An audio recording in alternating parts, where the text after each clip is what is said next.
This is a Merrick Studios podcast.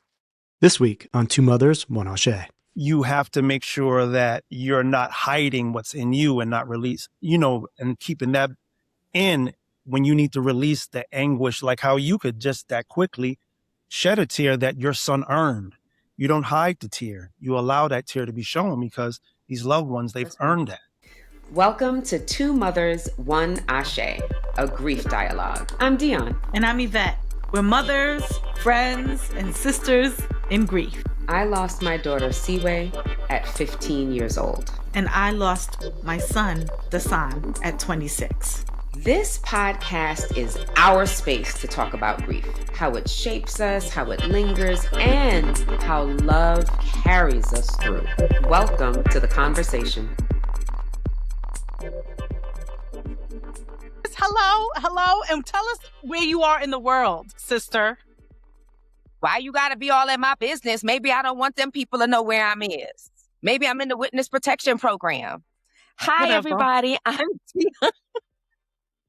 I am Dionne, and I am in Nairobi, Kenya. And if you're familiar with Nairobi, I am in the Lavington neighborhood of Nairobi. And I will be here for a while because I love it here. Come visit. DM us. Okay. You stunting. Well, I'm at my kitchen table. For those that tune in often, like my background is different, and there's a small reason why. Well, maybe it's a big reason.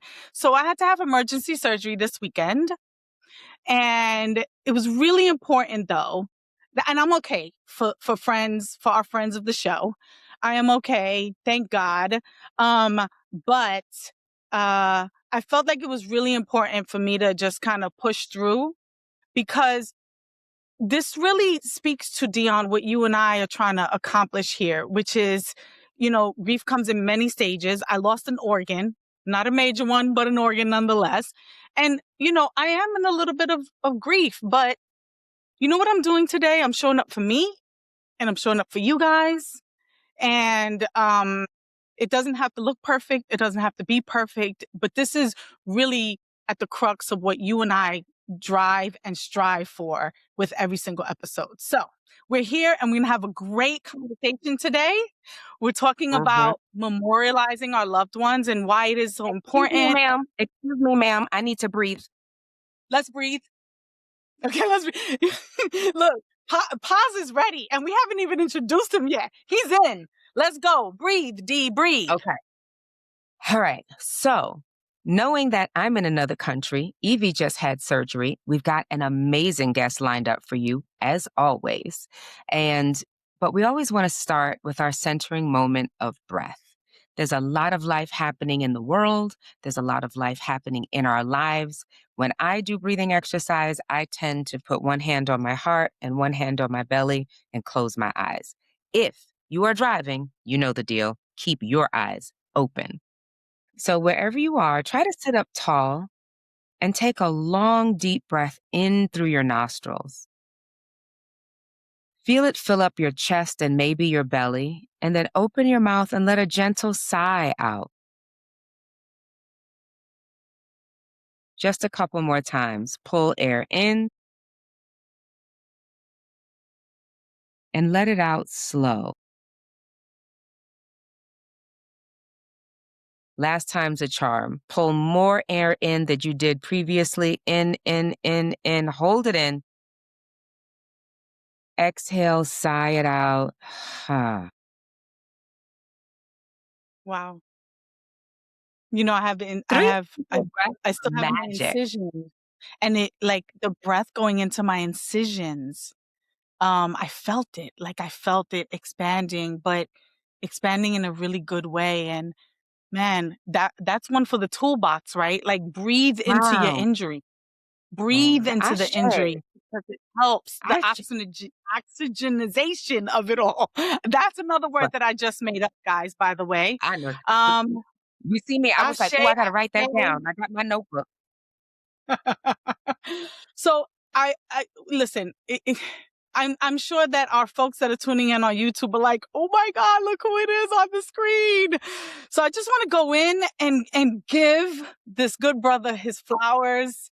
Paz is not only a friend to the world, but he's a personal friend of my family.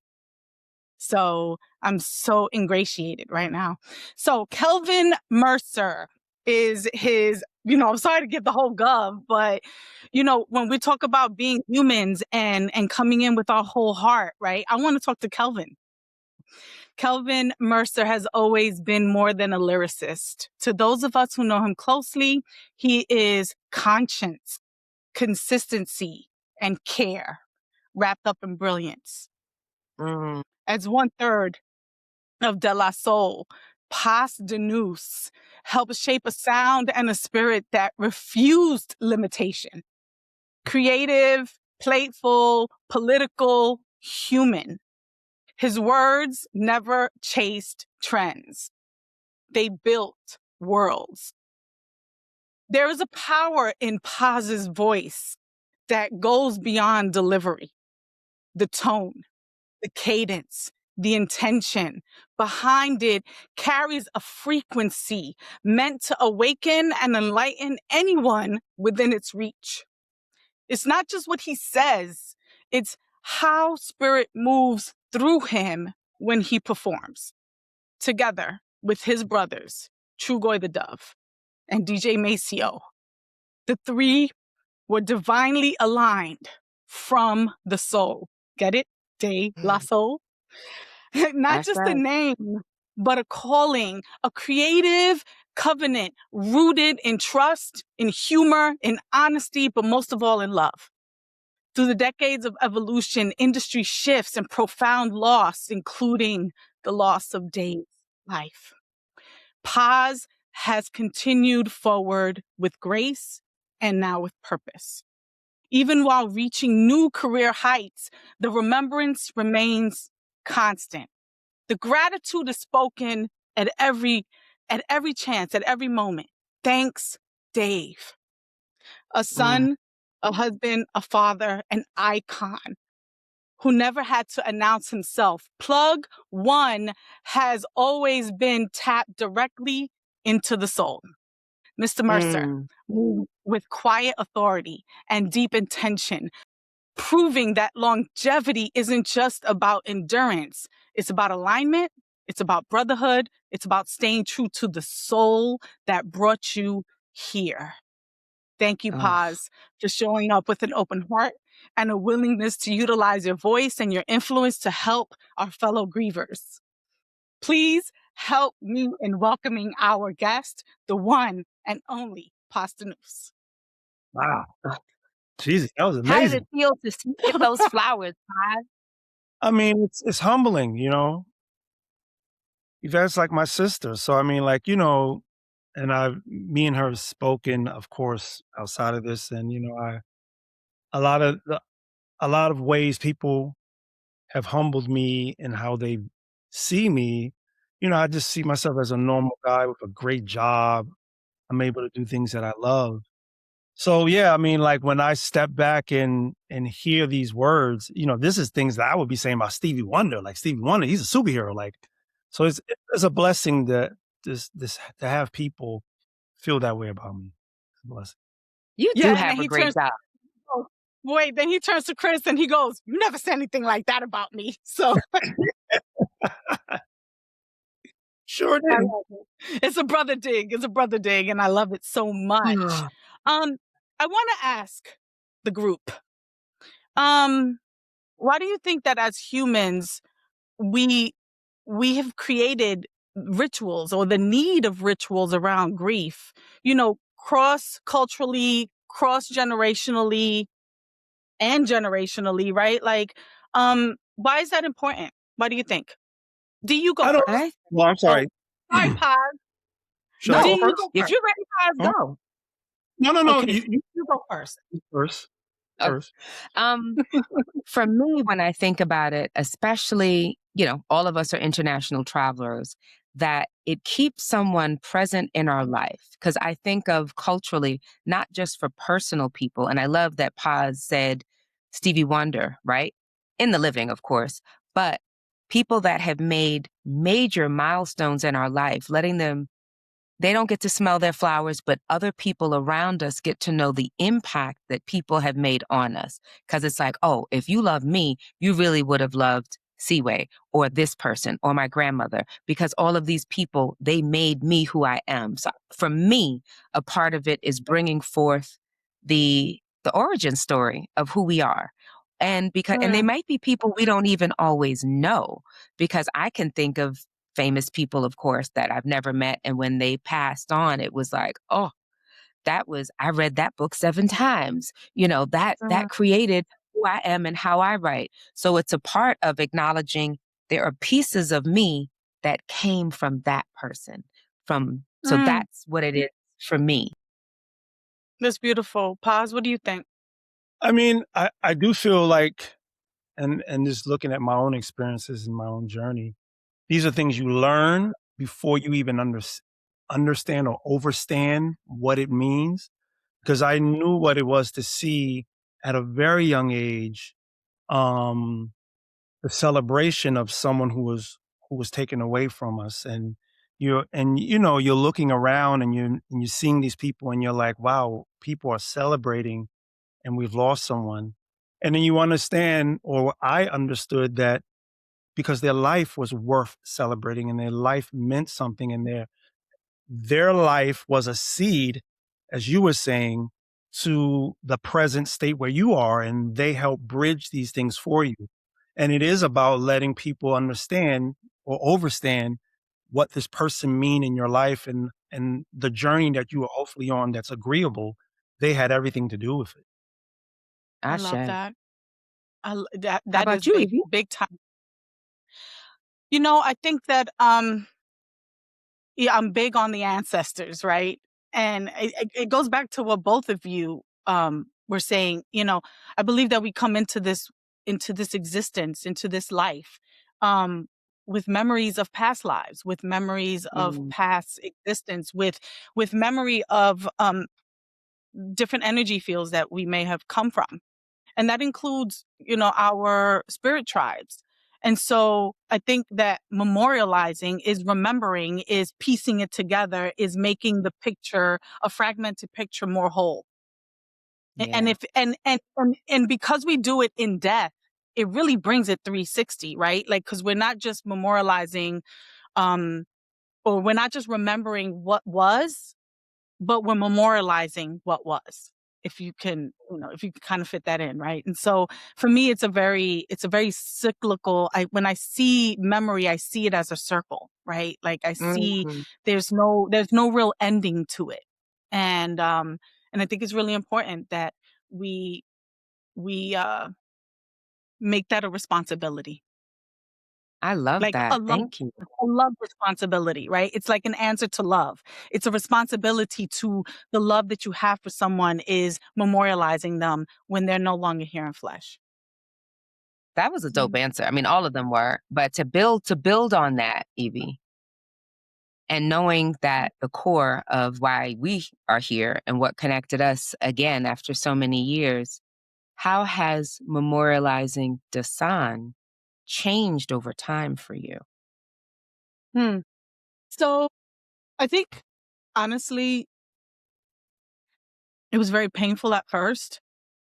For me, it was necessary because it was how I remained tethered to him. Mm-hmm. There was an emptiness that I felt, like a physical emptiness that I felt with his loss, right? Whether it's he couldn't put his arms around me anymore, I couldn't feel his touch, couldn't I couldn't clearly hear him say, "I love you, Mom." Yeah. Mm-hmm. You know? Mm-hmm. So for me, it was like, oh, I'm grasping at straws here. And I have to continue to say your name. I have to continue to keep you close. I have to continue to bring you in so that way I fill the void. And Mm. so that kind of changed. I had to learn that. It became a skill for me, to the point where now I am I am tethered, and I feel it, and I feel the connection, and the connection is very strong, and it's never gone away. I had to find it. And so I guess Yeah. the way that changed for me is like, it started out as me not knowing where to go. I didn't have the GPS for it. And now I have the GPS. And so, you know how when you go a certain, way, let's say you go a certain way every day to like the grocery store to drop the kids off at school, you don't need the GPS after a while, right? And so that I'm kind of there. At first I needed the GPS and now I don't need the GPS. And so it's grown kind of confidently that the connection is as strong as ever. So that's how it's changed for me. You got But me do you taking notes, feel bro. All right. no? Go I ahead, love Pop. everything you're saying because and looking back even beyond Dave, like even in losing my mother, um, it gets to a point for me like, how do I memorialize this person efficiently while at the same time trying to heal myself? And I realized, especially when I got to someone as beautiful as my brother Dave, is that memorializing him at the same time is helping me to heal and helping me to not hold things in, especially as, quite honestly, as a black man who, you know, with rappers, we'll turn around and like, we wear this as a badge of honor. We lost our homie and to our dead homies and we're writing these things, but we're really not expressing how we feel about 'em, Mm, and all of that gets pent up and it releases in some way, whether hurting your heart, your mind, your soul at that matter. So, I mean, these are things that it's interesting to understand how you start making sure you keep this person forever in your touch and forever in everyone else's ears, but you have to make sure that you're not hiding what's in you and not release, and keeping that in when you need to release the anguish, like how you could just that quickly shed a tear that your son earned. You don't hide the tear. You allow that tear to be shown because these loved ones, they've that's right. earned that. That's right. Mm. Yeah. Thank you It's for that. interesting. Yes, thank you for that because you're already coming in like very open-hearted and honest and transparent, and that's what we need here. We need this level of conversation, and it's extremely interesting to me that you brought up your mom because that was actually one of my first questions that I have listed right here. And I Yeah. wanted to so I'll just read the question verbatim, but I'd say I understand you lost your mother at a young age, and do you feel the way that you've lived your life through your values, through your voice, through your choices, has that been a way of memorializing her? Like if you had a moment to think about it, because you said efficiently, right? Yeah. You Mhm. use the word efficiently, and so that begs to question that: do you ever get to the point, Paz, where you can be like, "Damn, I did good for my mom. Damn, my mom will look back at me and be like, boy, you did good." There are definitely times in my life. I mean, I've written it in certain rhymes. I can't probably, and on this last album, Cabin in the Sky, we have a song called Palm of His Hand. And I addressed that in the second verse where there are actions of mine that I know weren't good. Hmm. When I cheated on my girlfriend and I could have did better by my first daughter and I look at it as like, yo, my mom's is looking at me and I wonder if I'm standing in good judgment. So, I mean, Mm. I think there are times when you can look at yourself and see how there's disagreeable things you're doing and you evolve to hopefully get past them. But but yeah, I can look at it and say like, yo, I don't think that I've done things in my life that my mother would approve of. The way I knew my mom's, you know what I'm saying? And what are you doing out there?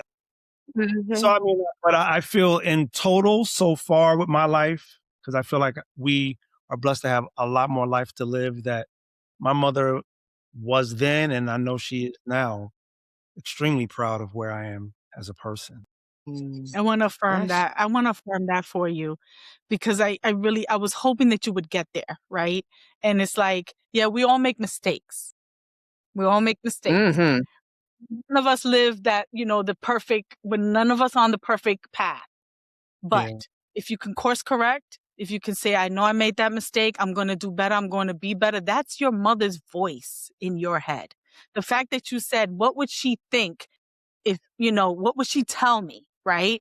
And I feel that that's an extreme, the fact that you tap into that energy and you look for that, you look for that voice, right? That voice telling that guidance. She becomes like a guidance for you. And it's like, okay, that's an extremely, as a mother, I would only want my children to be like, ah, man, I hope I'm doing right by mom. And if they And did that in what my I hear memory, both. Yes. No, go ahead. no, you finish. Go ahead, babe. I'm good. Because what I'm hearing from both of you that I think is beautiful, because what you started off with, breathing into the injury, and you needed a GPS to create that our loved ones, they're guiding us. They become this compass to make sure we're going to our true north. If we're heading too far south, to guide us back to our true north and that line. And that feel like that's what you were hinting at or stating, Paz, and we both said it. And you didn't, what I'm hearing as a mom, where Yvette was going, is like, I was like, I love it. Like, you still seeing that side eye. You did something, that look, you can still feel and see. And I Yeah. love that. And as moms, that we know there's this impact that we have that will outlast us physically being here, is what I hear you affirming. And you didn't say it, but I think you did. So I'm going to ask, how did losing your mom, and you know what? What's her name? I need to say her name. How did losing mama, what's her name? Hattie Mae. What's her name? Hattie, Say it Hattie again. Mae. Hattie Hattie Mae. Mae. Ooh, How did that's losing a Mama good Hattie one. Mae, Mama Hattie Mae, how did losing Mama Hattie Mae influence the kind of man, partner, and father that you have chosen to become? Well, I mean, my mother was just such a gracious, great, wow. And I know we can, and it's great that when we can, have nothing but the best to say about our mothers and our parents. But I mean, like my mom's, she was just so joyful. And I look back at times when, like she would just stand by the door and you can see her just looking at you. And it's like, what are you looking at, mom? Like, get out of here. Like, I'm trying to do something. But by me having children, I understand it's like I had a part in this. And I'm in awe of what I blessed to have a part in. And I can tear up and realize, like, wow, that's how my mother was looking at me. Like, she had a part Yeah. in placing me here and being the vessel for that. Mhm. So, I That's mean, it beautiful. really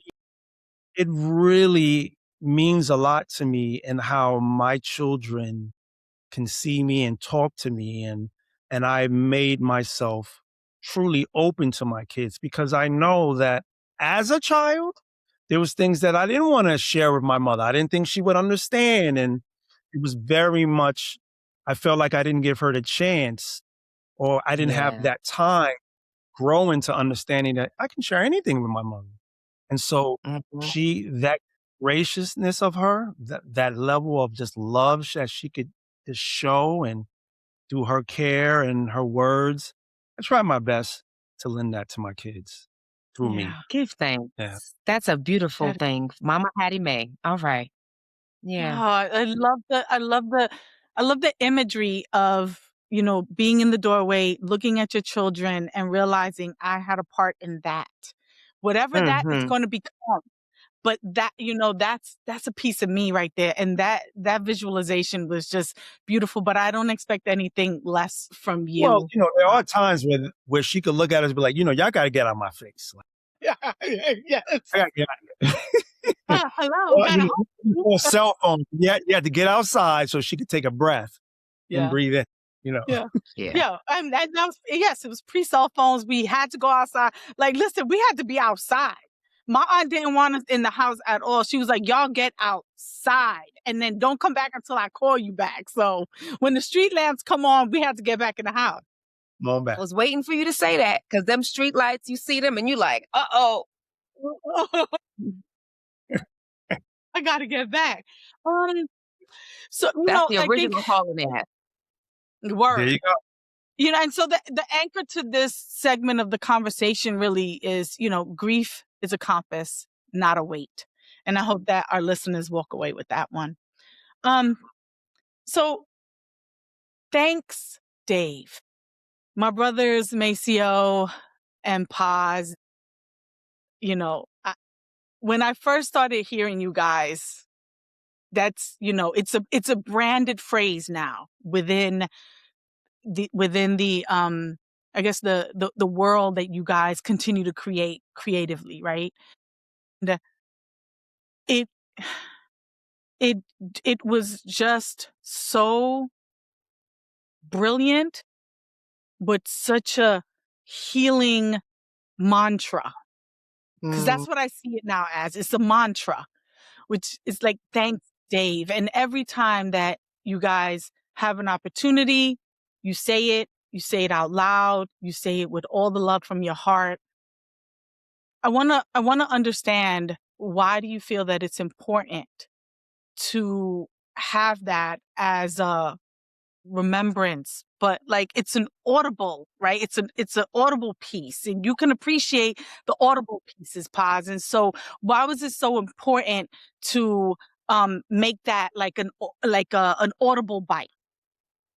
Well, for me, and I can only be honest, for me, it was to help get away from the selfish feelings I had.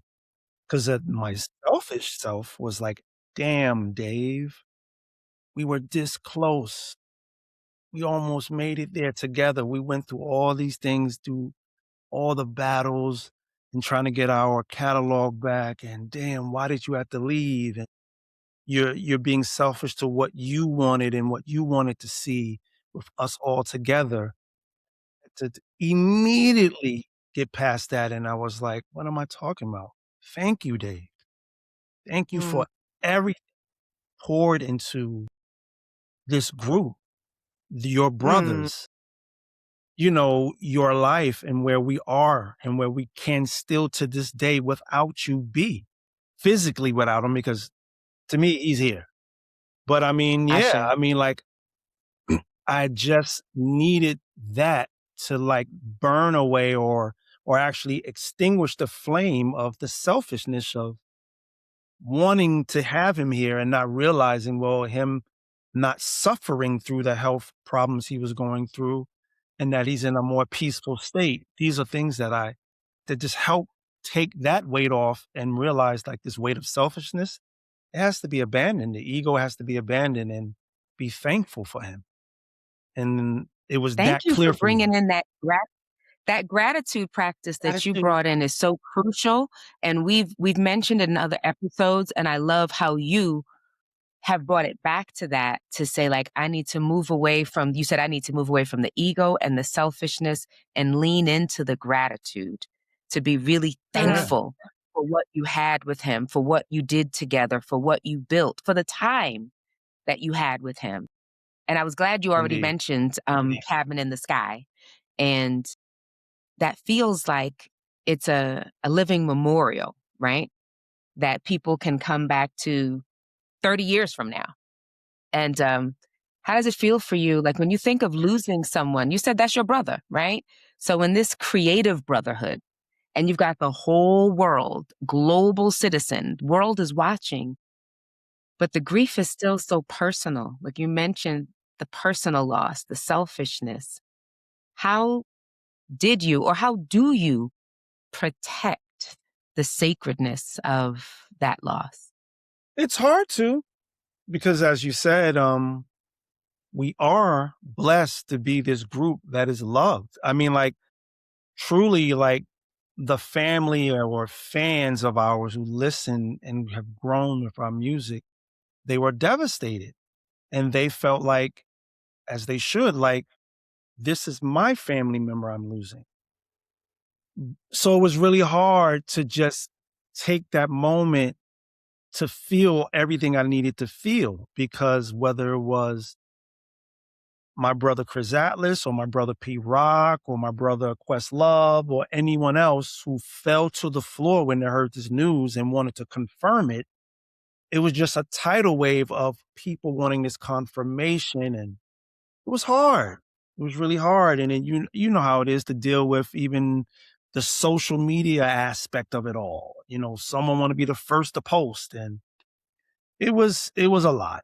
It was a lot. And I just felt like there was really, I hope I'm answering your question correctly. For me, there was really no clear way how to protect that moment. Mm. Wasn't, because due to him being so loved, everyone through these new mediums needed to feel and express, and even down to Dave damn near despised death anniversaries. He was like, Merce, I hate that. I hate when people celebrate or bring up the anniversary of someone's death. Why not the birthday or something that the person was doing? So it was really hard for me to get on and like write my little paragraph at some point. And when I finally did it, which was like maybe a few weeks later, then people started being like, "Oh my God, we're so thankful that you did it finally, and we were waiting." And it just felt like, well, why are you waiting? Your relationship with my brother is what you express. My relationship goes way beyond public display of my relationship. So it's hard, man. It's hard dealing with the public aspect of it. Totally hard. Yeah. Yeah. I don't even know if I answered your question, but No, You you did. absolutely did. There's no wrong or right to this, Paz. And, it's really about you navigating those emotions, right? As you're trying to give us an answer. I'll give a little bit of insight. Chris and I, we had just gotten off of a flight. And I'm like, we returned. I don't know if we was coming or going, honestly. But I think we were coming back from a vacation, and we're in our car, we're driving out of the lot, and I'm on social media and I yeah, see it and I gasped. And I'm like, and Chris is like, what happened? And I couldn't figure out how to tell him because yeah, he's driving right now. And I'm just like, and it took me a real pause to be like, babe, I think you should pull over. And he's like, Evie, what? And now he's getting frustrated with me, and I'm like, and I had to tell him. And then he was just like, he let out a gasp of air.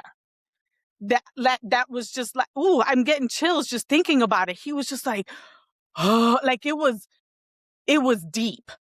And it yeah. was just, and he was like, fuck. And and then all the expletives come after that. And and then all the drive, it was just a silent drive, and I can just see him in his head, and and then it came to a point where it was just like I can see him being like, damn, can I call Paz? Can I call Mace?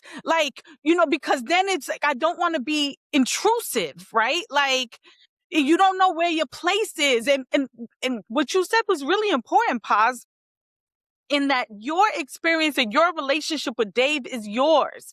Mine is mine. And those boundaries need to be respected. And, it's such a difficult place to navigate through, especially when you have someone who's so beloved as Dave is. I mean, and it's so true as you're saying, because that one side of you, or I could just say specifically to me, it was just, I understand it. I understand how loved this man was. And so I get it, but just in those moments, I needed that time for me. I mean, just like how you said, like there was a point where once it got said on social media, Mace didn't even know yet because we was trying to find Mace. And, and it was one of our friends who actually, due to him just being so inconsolable. Like, he's the one who through social media said something, and we couldn't believe it. It's like, why would you do that? We're still trying to find his family. So it was a mess, you know? And Mm. so then finally get in touch with Mace, telling his family, hey, please have Mace call me. And then I have to tell Mace this. And it was just like, I wouldn't wish that on anyone. It was like I poured gasoline on Mace, lit a match, because that's how loud he was screaming. So yeah, I mean, it's a lot, and it's a lot to go through. It's a lot to process, but then about being in this position that we're blessed to be in as public figures, navigating all that at the same time was not fun at all. Um, Yeah. Yeah. Paz, we love, Evie and I love a teaching moment. So I hope that the listeners and our watchers, if you're on YouTube, could see the shock. So whenever anyone, those of you at home, if you're listening, when you're thinking about posting something about someone that is not your family, that is not in your household, pause. If you have not Yeah. seen it on social media, there is a reason. There's a proper protocol, Like, the family should be notified first and then the world. So I just needed to pause and acknowledge, I'm sorry that was the experience that happened with David. And our listeners, please take that away. We want you to listen and learn and put this into practice.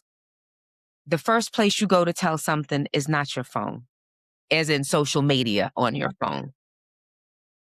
Allow grace and respect for the family. I want to push that little envelope just a little bit further because, it's no secret I'm in the music business, and, there's certain folks in this business that I consider friends and family because, time is an amazing thing. And you spend time with these folks in the trenches and you get to know them. They're all human beings Yeah. with That's right. feelings, with deep feelings, right? And That's right. so they give as creative beings, they give us as much as they can possibly give us. They push it. They push it out there. And especially someone like Paz, like Mace, who, came up in an era where, man, you just trying to get it off, right? Like you just trying to, you open this up saying, I got a great job, right? That I get to love and do, and you give and give and give as a creator. And then people just don't see you for the human being and the pain that you go through and all the things that you have to, and then you get to that point, like you said also earlier, you're a rapper, you hold it in, you just give the surface, blah, blah, blah, because you have to be protected. And that's really, by the way, that's no way to treat somebody that you say you love. That's right. That's right. Okay. And which is why it was very important for me to start this off with your government name, because that gives you humanity. That's the name your mama gave you. Okay. I'm a And Hattie Mae. so I want to tell you guys, they're human beings. Yes. And the pain is amplified because they're in they're public facing. Yeah. So I'll leave that there. And you know what, Paz, I hope that you find your personal moment if you haven't, because you deserve it. You deserve to have that. Your fans still do deserve to experience De La Soul, right? As best as you can. And, you and Mace have been doing an incredible job at pushing forward and pivoting how you need to just pivot. But you absolutely deserve to grieve your grief journey how you want to in your personal way. And Yeah. I've been, from the jump, I've been doing it. I've been, and it just comes with time, experiencing, grief more than a several times throughout my life already. It was like, I was the one in the group where, I lost my mother right before we was about to come out. So people, not even people, Dave and Mace would always say like, wow, Merce, like we can't even understand how you feel, because at that time, everyone had their parents. before even Dave left us, he had already now lost his mom, his father, his brother Mike. So he had now went through all that too, and me and him would have these great conversations about, he was like, Merce, when I pass, like, I don't necessarily want to have a funeral, because he was like, he himself felt it was very traumatic, and he remembered when, like, my mother, we had 2 funerals. We had the funeral in Long Island where I was living, and then her plot was in Georgia, Waynesboro, Georgia, where she grew up. And so then we had to have another open casket funeral. And, I didn't really, I just thought this is what it was. But to really think about that conversation myself and Dave was having, I was like, yeah, that was very traumatic. And you don't really give thought to that. And he was like, yeah, when I pass, I just want to be cremated. I just want everyone to be in my house. I don't want to have, I just don't want to do all that. It was really and I'm sorry if I'm jumping around, but I just even recall when Fife passed, it's really hard for Dave to go to the public ceremony that they had. We went to the private one with family, but then to continue to honor him with everyone else, he was just like, I got to be out. Like, I just can't do all that. So, I mean, we all deal with grief differently, of course. But yeah, it's just to go back to what we're talking about, publicly, it can be a hell of a ride, for like a better way to say it, and trying to get a bearing and the compass correct and the course on the right path, at the time as people wanting to know how you feel. It's one thing like how we're together and your loved ones want to know how you feel, but when the interviewer is trying to know how you feel, and I'm being honest and saying his name, and I'm not trying to put him out there, but like Vlad calling me, like, like, so, yo, do you want to come in and do my show? I'm like, nah, I really don't want to come on and do your show. I don't want to talk about life to you. I don't want to do it. Yeah. I want to talk Q-Tip when he's ready. That's what I want. Yeah, that's right. And That's right. I love that you said that, because as Evie brought in the humanity for each one of you, and the fact that you said y'all had a conversation where he said what he wanted, because I think that is important. As we're talking about grief, as we're talking about how we live as a part of preparing our loved ones, your brother looking at you and being like, Paz, I don't want XYZ because XYZ, is such an important, loving conversation. It shows the depth of the love of your brotherhood for him to tell you straight up, I want this and I don't want that. And it's important. And, you're not jumping around. You're dropping knowledge, and we get to share with our listeners that it's a loving conversation to sit at your dinner table and let people know. I've had that conversation with my sons. They're adults. And when I say something now, not to make light, but it's really because it's like, we know, Mom, we want music. We know we want music. I know you want dancing. It's just like, okay, Mom, I already know. But to impress upon your loved ones so they're not like, ooh, what do I do? What do I, I'm here for the church. I'm here for gospel, but y'all gonna be dancing. So, like, let it be what Paz wants. Let it be what Evie wants. Have those rich, meaningful conversations. And y'all did that. That's beautiful. Yeah, and it becomes how you memorialize them, right? If it comes from how they want to be memorialized, then, right, like, you're just continuing the cycle of positive rituals, right? It becomes a positive ritual because he said it, you listened, you understood the assignment, and then you executed upon his wishes. And what a better way to look back and memorialize someone's life, right? Like, yeah. And it's not, I'm sure we all know, it's not easy. Because, I mean, it's not easy. These are the parts of this particular part of grieving someone and loving someone that people don't necessarily talk about. But what you feel and what maybe this other sibling feel, or what this aunt feel, all that gets into the mix too. And it's good to have a clear head in trying to help everyone understand, well, it's about the page that the person that we are here to memorialize one, you know? It's really Hello. that, you know? Yes. It's Yeah. it's it's not easy to say. I mean, like, fun like, just I guess, a fun fact, like, Chuck D, and he is like our God. He would say, "No, I'm your brother," but he's more than that to us. So Chuck was just totally loved us so much, and he was like, "Pops, please, I wanna know. I wanna show up to wherever y'all having something," and it was hard to tell Chuck, like, "You can't come. Can't come, Chuck D. I'm sorry, because this is what Dave wanted. Dave wanted no one there but his family," and, you know what I'm saying? And I was like, but it was like, this is what Dave wanted. And Chuck understood, but he just wanted to be able to feel alongside of us because that's how much he loves us, you know? So It's a beautiful thing when people want to share in grief. It yeah, is. But yeah. there's a time and a place and a guest list, right? And all need to be respected. Um, you know, it doesn't diminish the person who's grieving. It doesn't diminish their grief at all if you can't be, front row. Okay? No, Not what everyone can sit front row. we've just went through that a week ago with, Bob Power losing this beautiful man who helped mix our albums and Tribe Called Quest album, D'Angelo, Erykah Badu, and Ron.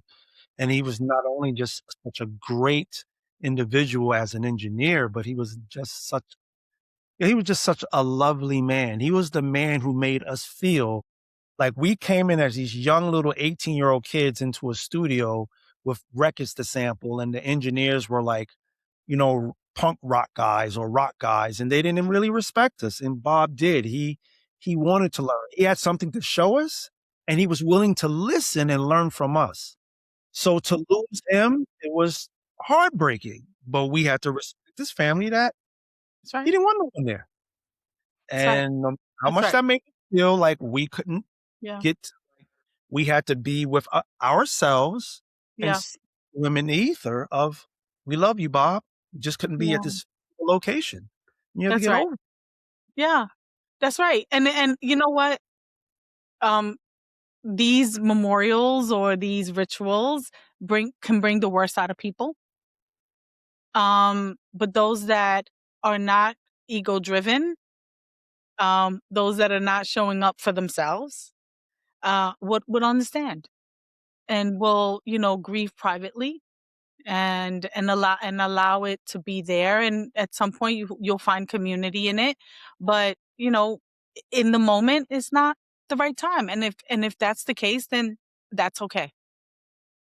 you know, Yeah. and you got to be okay with it. And it's a hard line to have to draw in the sand, but it has to be done in a lot of cases, And particularly I when you're loved dealing how with you people. right, no, and what Pod said about the family and just even sharing that story. You're really good at painting pictures, as you know, and the visual with your words of y'all being young and the people not having respect, and he did. And you can bring that story forward from so many decades ago of like and hold that in your heart. And even sharing that is a small ritual, is a memorial. When we share these memories and these stories, it's like, oh, I have a whole different story that I would have never known if you didn't share it. And that's, at least for me, I don't know how it felt for you, but that feels healing. It feels like salve, for the soul and the heart to be able to share little tidbits of special moments you had with someone that's no longer here. Like it can be healing, it can be medicine to have these little sharing of their names and their stories. Because it wasn't just Bob, it was Bob Power, you know? A power. That's right. Paz, I want to know, because we're coming towards the end, and so people have small rituals. I like to, on the 11th of every month, I like to just do a prayer tribe check-in, which yesterday I missed mine, but that's okay.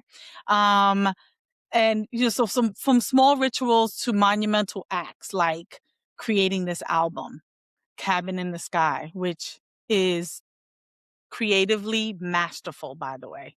Um, what do memorials give us that that time alone can't? Like when you look at it in the scope of everything that's going around, right? Time, they say time heals all wounds. But what do rituals heal? Mm. Mm. It's hard. Well, no, not that it's hard.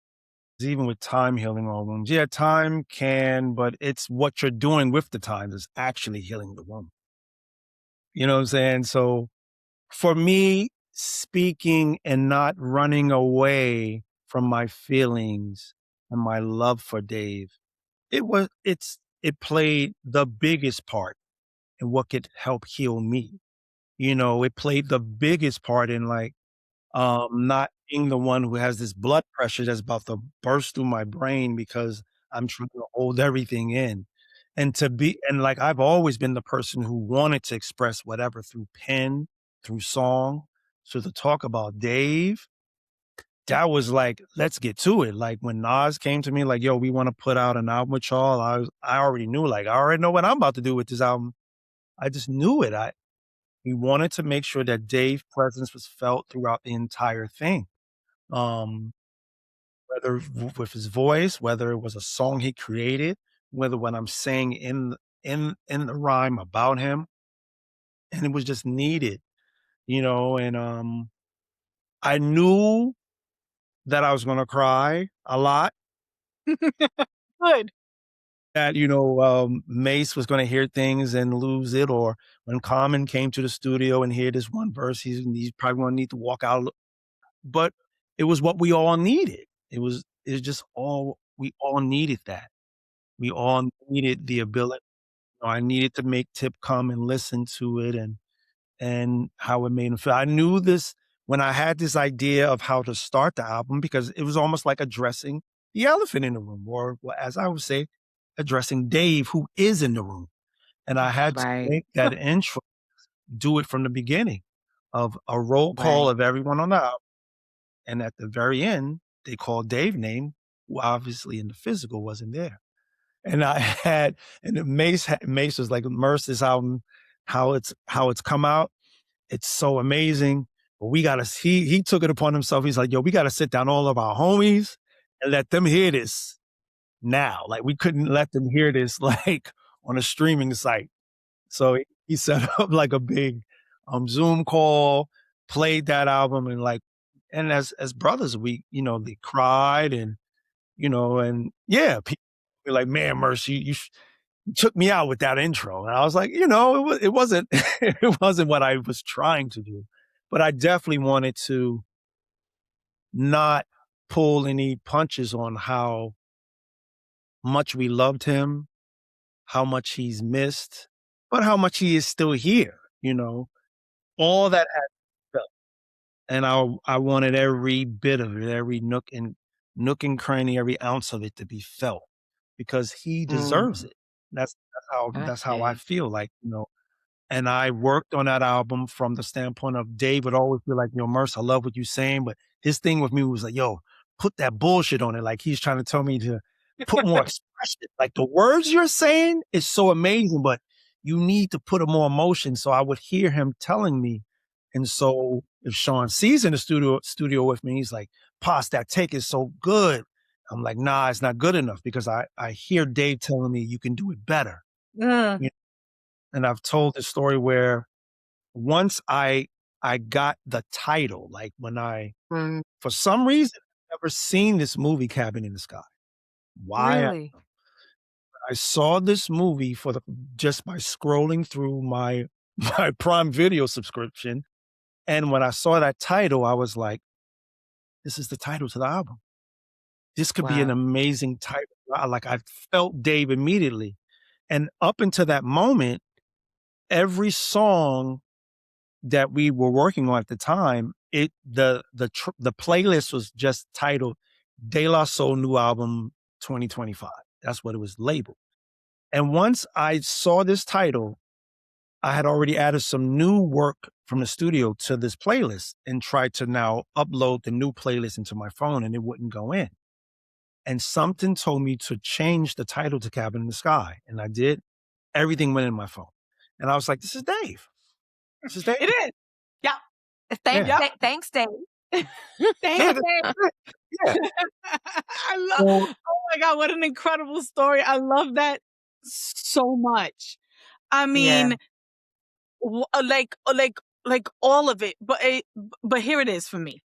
Here it is for me. The recap of this whole thing is time heals all wounds. So what do you do with that time? Listen. That is a bar if I ever heard one. You know, memorials help us move grief through the body. You talked about the neck, right? Like you talked about whatever, that artery just about to explode, right? Memorial help us move this grief through our bodies. It doesn't just sit in the mind, right? And drives us crazy. Oh my God, what? Like, so beautiful. Yeah. So there's so many takeaways, but go for it. You give the takeaways and there's more. Again, listeners, listen, pause, save, come back to this because I took notes listening to Yvette and Dave. So you hear me? Look, I said Yvette and Dave. Did you hear that, Pop? Yeah, well, Dave is here. Dave is here. Thanks, Dave. Thanks, Dave. But I took notes. So you really have to sit and go like, how can I impact this in my life? Who do I need to have a conversation with? So when this happens, because nobody gets out alive, that our loved ones know what to do. There's so many, but I want to hear your takeaways. I love how you wrap it up, Evie. Well, takeaway number 1, toolbox. So Paz, what we do here, we create a toolbox for grief. There's all types of things. Dionne has like big sunglasses in her toolbox, so that way she could walk down the street and shed a thug tear. You know, if the day is a bad day, right? I absolutely always have a box of Kleenex in my grief toolbox because, baby, I'm a crier. I'm an equal opportunity crier too. So, no judgment here. So a few takeaways, a few tools for our toolbox. Say their name.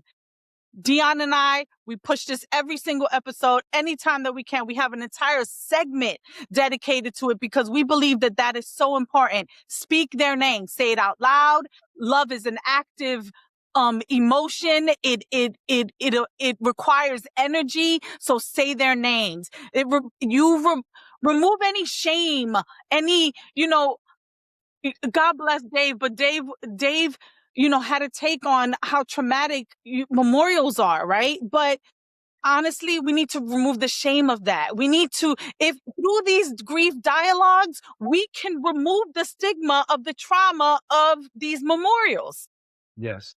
And, you are truly, doing a pathway in music, in culture, in hip hop, particularly with Black and brown men by standing up there. Every time that you say, thanks, Dave, you're changing the narrative. You're changing the emotion in the room. And you're making it okay to memorialize. So speaking their name is extremely important. It's extremely. Rituals over time. Over time, monthly, yearly, albums, right? Like lighting a candle, birthdays, anniversaries, like all the things. I remember all the dates. I remember all of the dates, and I do my best, even if I don't do it publicly, I do my best to this is a skill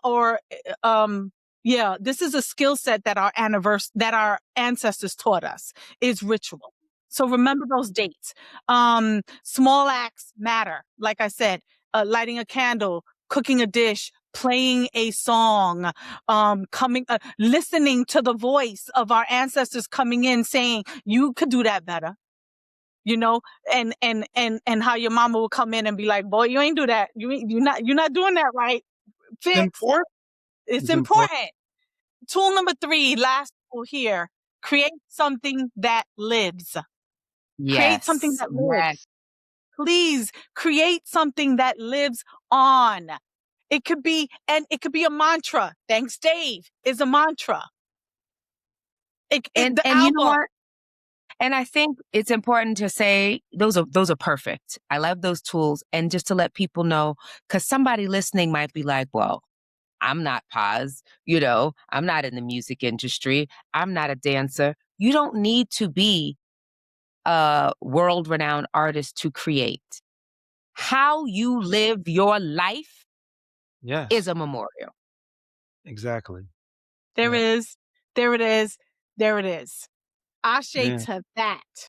Yes. So, pause. Don't, if I may just quickly say, don't be afraid to embrace things that may feel or seem like it's spooky or different. Because, like as you're saying, Yvette, these are your ancestors talking to you. I just really just thought about real quick how one day my 10-year-old daughter Savannah is just asking Jasmine, my wife, about my mother. She just and Jasmine, I'm on the road and Jasmine's like, babe, like Savannah just keeps asking about your mother today. And I was like, wow, well, today's my mother's birthday.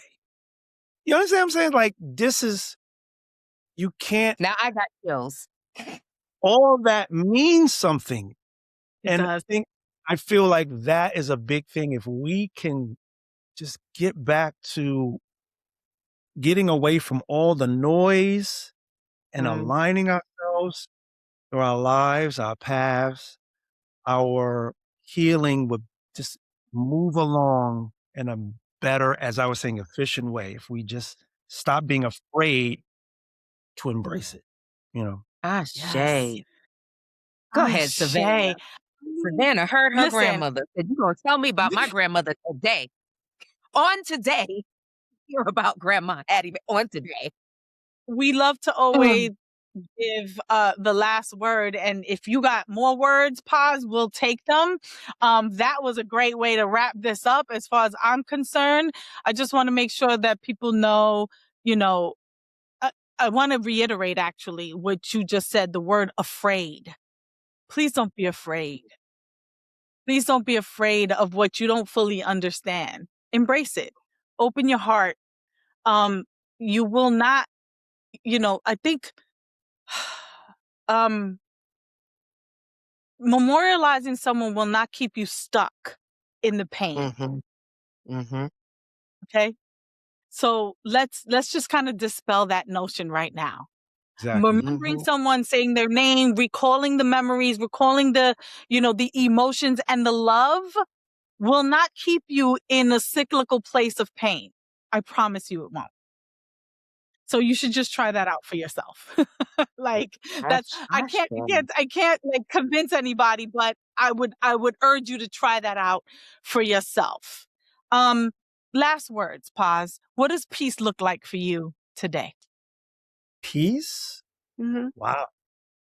Outside of it just being like peacefulness or quiet, peace for me is just, I find in a communication with the people I love.